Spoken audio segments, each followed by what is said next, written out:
आइए दोस्तों देखते हैं विवर्तन क्या कहलाता है ना। ये उत्पन्न कहाँ से होता है, ठीक है। तो आज चलिए इस पर हम थोड़ा सा प्रकाश डालते हैं विवर्तन पर। अब बात प्रकाश की आई, मतलब लाइट की आई, ठीक है। मैंने क्या बोला, अभी इस पर प्रकाश डालते हैं। तो बात प्रकाश की है, लाइट की है। तो जो विवर्तन होता है वो लाइट से ही उत्पन्न होता है, ठीक है।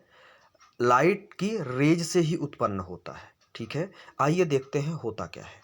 यदि किसी प्रकाश की पथ में, प्रकाश की पथ का मतलब क्या हुआ, पथ का मतलब होता है रास्ता, ठीक है। यदि मान लीजिए मैं टार्च जला रहा हूं और उस रास्ते पर टार्च की रेज जो जा रही हैं, उस रास्ते पर यदि कोई छोटा मोटा ऑब्जेक्ट आ गया, मतलब यदि छोटी अपारदर्शी वस्तु आ गई। अपारदर्शी का मतलब क्या होता है कि जिसके आर पार हम देख ना सकें, या जिसके आर पार हमारी लाइट क्या हो, यहाँ तो लाइट से मतलब है, तो जिसके आर पार हमारी लाइट ना जा सके, ठीक है।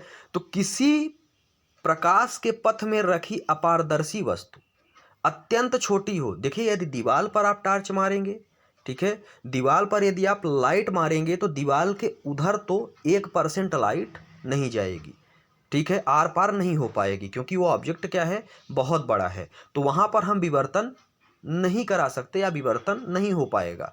विवर्तन कब होता है, जब रेज पर, जब प्रकाश हम मारें और उसके सामने कोई छोटा मोटा, उस रेज के फ्रंट में कोई छोटा मोटा ऑब्जेक्ट आ जाए, ठीक है। तो छोटा ऑब्जेक्ट यदि आ जाए तो प्रकाश उस ऑब्जेक्ट से टकरा के क्या होता है, ऑब्जेक्ट से टकरा के उसके किनारों से होता हुआ थोड़ा सा अपना मार्ग परिवर्तित कर देता है, ठीक है।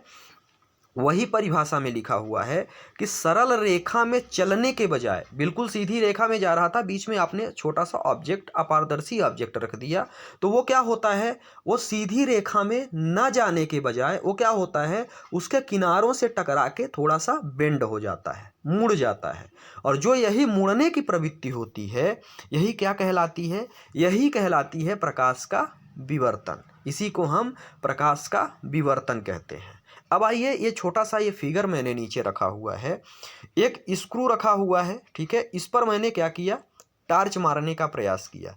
जैसे ही मैंने इस पर टॉर्च मारा डायरेक्टली, तो जो प्रकाश सीधी रेखा में जा रहा था वो सीधी रेखा में न जाते हुए इसके किनारों से टकरा के ऊपर और नीचे में क्या हो गया है, बेंड हो गया है।